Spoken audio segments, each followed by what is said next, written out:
separator in between he and Waugh, and Glenn McGrath is having a few words to Brian Lara.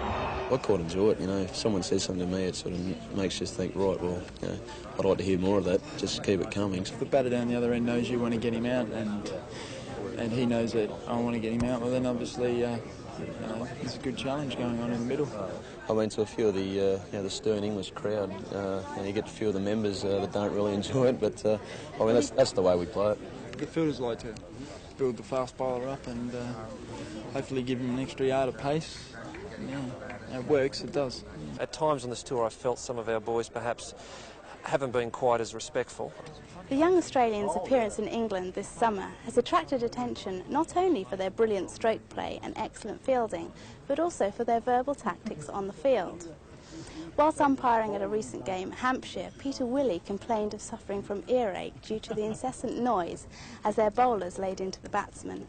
You know, I think there's definitely a place for a little bit of chat here and there, as long as it's, I think, in the main humorous and not particularly malicious. When any of our boys have perhaps stepped over the line, the umpires have said something to the effect of, you know, calm down. And we've sort of addressed it off the field as well. But, you know, I don't want us going out there and sort of saying nothing all day. I mean, if people are frustrated, sure, I expect them to, you know, let out a bit of, frustrated energy. Most Englishmen will say it's part of our game, or most cricket teams around the world will say it's part of our game. I've grown up with it, you know, it's just like a good competitive, chat in the middle, really. That's all it is. But I mean, if there's a bit of humour, a bit of subtlety about it, it can be quite humorous, and you can sit down at the end of the day, have a beer over it, and laugh. He's taken that right off the stumps, forward of square leg. Tufnell can't believe it. Law can. A wry smile. Of course, there are many batsmen who find this verbalism at the crease more of an incentive than a setback to their game. Most batsmen I've found, usually use it as a real spur to, just to dig in and really sort of say, well, OK, I'm going to show you. How dare you say something like that to me, and I'll get 100, and what will you say to me then? I mean, a guy like Alan Border absolutely thrived on it. I mean, you'd find with Alan that if he went out and he needed some sort of motivation for the day, I mean, this is outside of Test cricket. Like, for example, playing club cricket in Brisbane last year, a couple of times he really struggled for motivation on the day, so he went looking for it.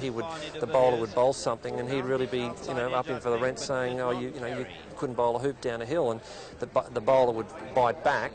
There was quite a memorable little stoush between one of our fast bowlers and a batsman from Glamorgan who, one of our boys said a bit to him, and he was straight back, with just as strong a comment, and I don't think our bowler was particularly used to that sort of thing, and his bowling was very much affected, and I thought, well, that's great, because I mean he's not there to be abused, and he won the day. He got 100, and I was very impressed with him. That was my first game here, and it was probably the flattest wicket I've seen since. It was the flattest wicket in England, apparently. So it was a hard knock to start with, but since then things have got better. Mark Harity, one of the true youngsters amongst the so-called young Australians, has learnt a lot about curbing his frustration on this tour. The umpires over here jump on you quicker, so I've learnt that I've got to keep my mouth quiet.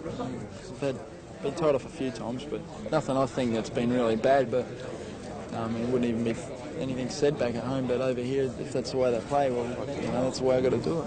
But whilst English etiquette on the field has forced him to be less fiery, in Australia he's been told by his coach, Dennis Lilly, to show more aggression. Because I've had a lot of coaching with Dennis Lilly, and he talked to me a bit about it, saying I didn't have enough, not mean enough anyway.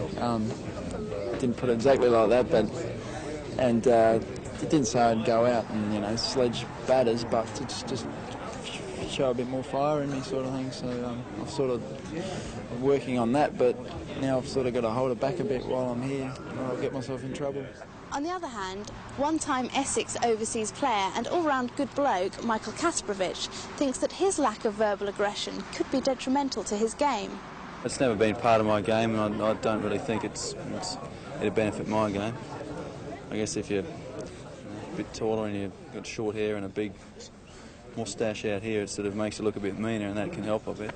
But I know like I said, it's not really part of my game, so mind you, that doesn't stop you getting frustrated at times, and sometimes you have to let some frustration out.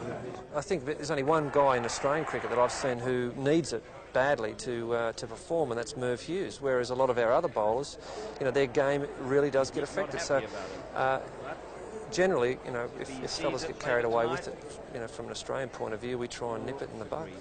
The West Indians rarely say a word to the batsmen. Maybe they are confident that their cricket is expression enough of their aggression and ability to beat the opposition. They're so fast, you know. I think that's the thing. I mean, if they wanted to say something, they could, but they don't have to. They just walk back, bowl the next rocket at 140 mile an hour, and I mean, there's not a lot you can say about that, is there? Malcolm Marshall had the eerie habit of smiling at the batsman after every ball, which many found far more daunting than a string of obscenities or the evil eye. He just put it over the batsman by doing that. Didn't have to say a word, but just, you know, smiled or laughed or just ran past, didn't look at him. And that sort of that can affect you more, I think, than a lot of verbal. I don't usually obviously don't get personal or anything. Just might make a comment about his shot selection or something, and hopefully he'll try something different. You know. I think where Australians play, they play good hard cricket on the field, and you know it's good and hard competition, and it's fierce. It can get fierce, and then you come off the field and you know that stays on there, and you come off the field, you have a beer with someone, have a chat, have a laugh. You know, that's the end of it. That's where it stops. You know, as soon as you walk off that gate, that's where it ends. So.